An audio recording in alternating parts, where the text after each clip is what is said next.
Yo, Pilipinas! Welcome sa aming show kung saan all things 2015 in the Philippines. We're loving, remembering, and reminiscing.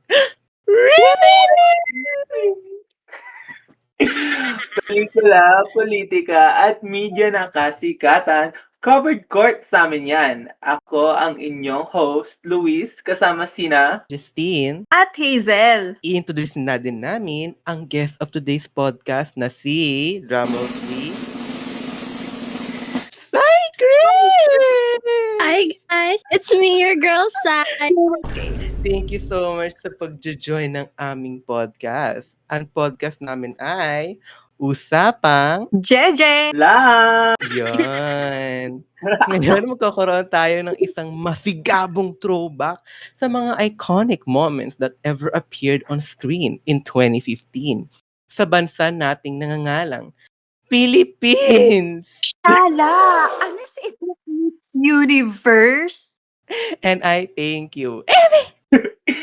Ito na nga, we're reminiscing. Ano ba yung mga memorable na lumabas nung time na yun? Ako naalala ko yung Flor de Risa. Favorite ko yung tumambling-tumbling siya. Tapos nagkunwari siya na injured daw yung arm niya. Pero nakatumbling siya. Like, O yun, nakita siya nung maid, diba? Tapos sabi niya, anong oo. Akala ko may sakit ka, whatever. Tapos nagkunyari ulit siyang may sakit. What the hell? Nagkunwari din siya ng di ba, bula? Oo, yung sa may doctor na scene. Yung chine-check up yung mata niya. Tapos kunwari, hindi siya gumagalaw. Tapos nung hinagisan siya ng bola, nasalo niya. Alam ko yun, naalala ko pa yung doctor, sabi niya, "You are a very bad girl, Lisa."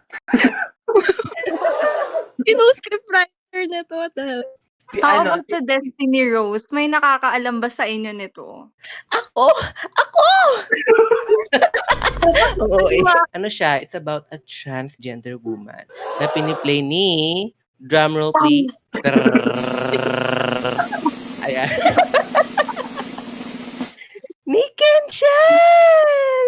Yung naaalala ko lang eksena doon is yung part na parang nalaman na lang ng ka-MU niya na parang transgender daw siya. Pero marirecommend ko siya sa mga ating mga listeners dyan. Kung mahilig kayo sa mga LGBTQIA. Unfortunately, may mga bakla ditong mabubugbog. So, trigger warning na lang dyan. So, panoorin nyo na lang yung Destiny Rose. Oh my gosh. It is a double-edged sword. Pero maganda ang kanyang story, no? naaalala ko sa Pangako Sa'yo, remake kasi siya ng 2009, 2002, na original Pangako Sa'yo. Pero ang naalala ko sa kanya is si Jody Santa Maria versus Angelica Panganiban. May isang scene, iconic talaga to throughout all the Pangako Sa'yo remakes and the original. Yung matitikman mo rin ang batas ng isang api. Tapos umiiyak siya, may thunder na sumuulan. Nagstay siya sa pop culture for such a long time. Pero May naalala another TV show, Ang Probinsyano, may naalala ba kayo?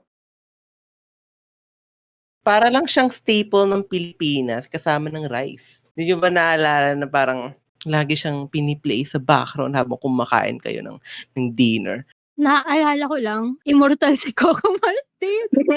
Simula bata ako hanggang nag-senior high ata, nag-e-air pa rin yun. Like, every time, iniisip ng taong bayan, kailan po ba magtatapos ang Probinsyano? Na para bang may prediction every year. Tapos Pero yung patay na naalala siya. ko sa kanya is yung season kung saan nag-cross-dress si Coco Martin. Kasi kailangan niya i-approach yung character ni Vice Ganda. Tapos yung drag name niya, Paloma. O, diba? Very... Yun yung may bangs siya, di ba?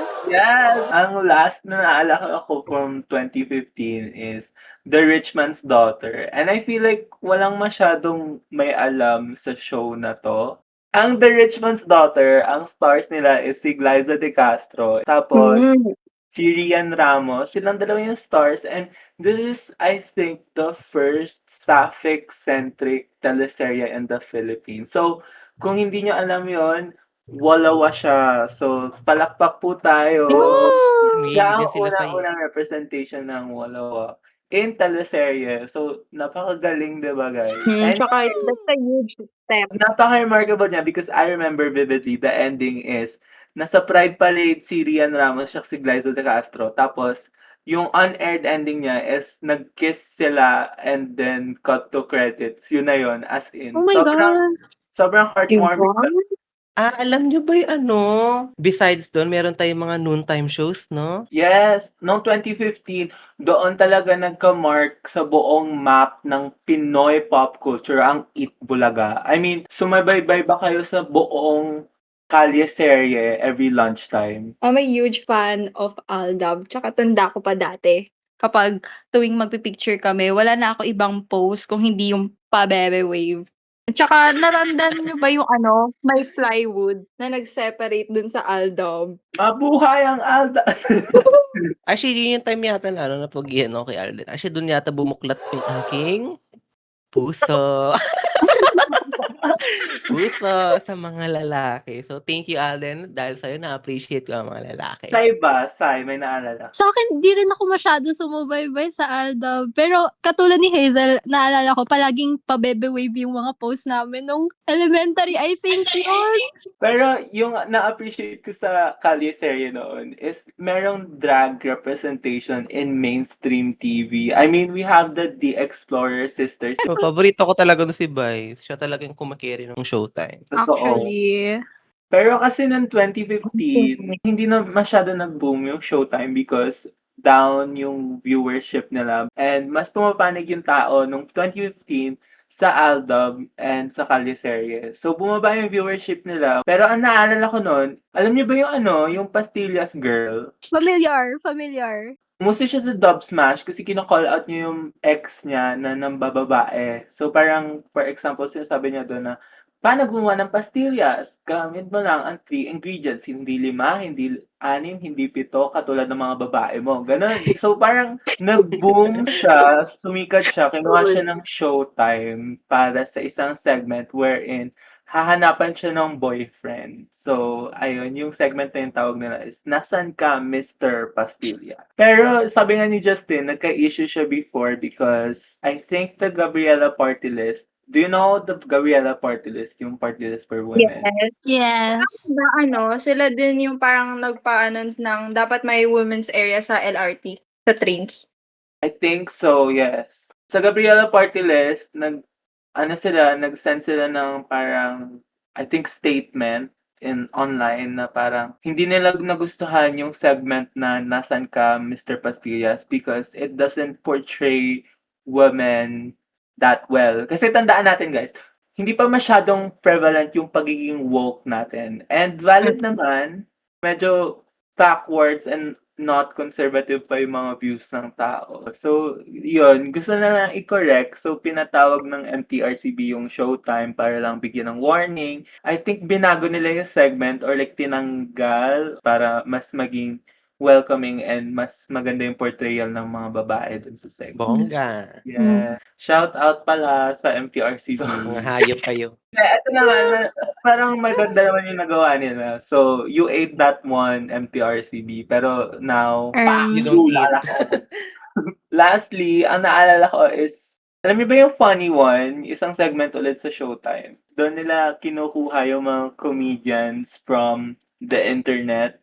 Well, not the internet, but like, basically like, we're, countrywide. So, sumasali sila doon. And I think may malaking cash prize for the champion. But basically, ang winner doon is si Donna Cariaga. I'm sure some of you are familiar. Kilala niyo ba siya, guys? Yes. Naalala ko lang talaga siya because now, she's a very good actress. Ayun. Shout out pala sa iyo, Donna Cariaga. All-rounder pala si ate mo. Yes. Maging guest ka din sana namin next time. So, tapos na tayo sa mga palabas, sa mga teleserye, ganun. Pero pag-usapan naman natin yung mga movies. Oo nga naman. Ano nga ba yung mga movies doon, no? May alam ba kayo doon? Kasi ako meron. Gusto niyo ba Ano yan? marinig? Go. Hulaan ko. Beauty and the Bestie, no?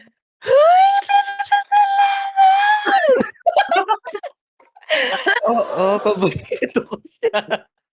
Paborito ko siya noong 2015. Kasi I think yun lang yata yung movie na meron si Vice noong 2015. Tsaka buti pa kasi 2015 kasama pa niya doon si Coco Martin, di ba? I think yun din yata yung naging peak ng Probinsyano noong 2015. Napaka culturally impactful yung nangyari. Kasi yun na nga, very contrasting yung mga genres nila Coco Martin at Vice Ganda, di ba? Comedy si Vice Ganda. Tapos medyo action si Coco Martin. Kung pinagsama mo, chemistry. No, di ba? So, The collab that we didn't expect. actually, lahat ng mga movie si Vice Ganda, favorite ko. Si Jay din. Part sila ng cast, tapos may seat sila na nasa loob sila ng photo studio. And pinapakinggan sila ni Coco tsaka ni Vice. Sabi ni Nadine, ay, ang laki naman ng bird mo. So, syempre, out of context, very weird yun. Pero ang ending, it's like, nagde-develop lang naman sila ng photo nung parrot. Laki naman ng bird mo. Isa pa dito yung alam niyo ba yung trend ni Coco versus James? Yung nag-i-English sila, tapos, why can't you understand me? Just because I'm your half-brother? Tapos, sabi ni Coco, Yes. Doon pala galing yun. shout out po kay Vice Ganda, Coco Martin. Yeah. Sana maging guest rin po kayo sa amin. Kung nanonood Lahat po ng- kayo ngayon. lahat ng mga minention. Lahat ng Please shout. sponsor us. Okay, so ngayon naman, let's take a break from, Comedy.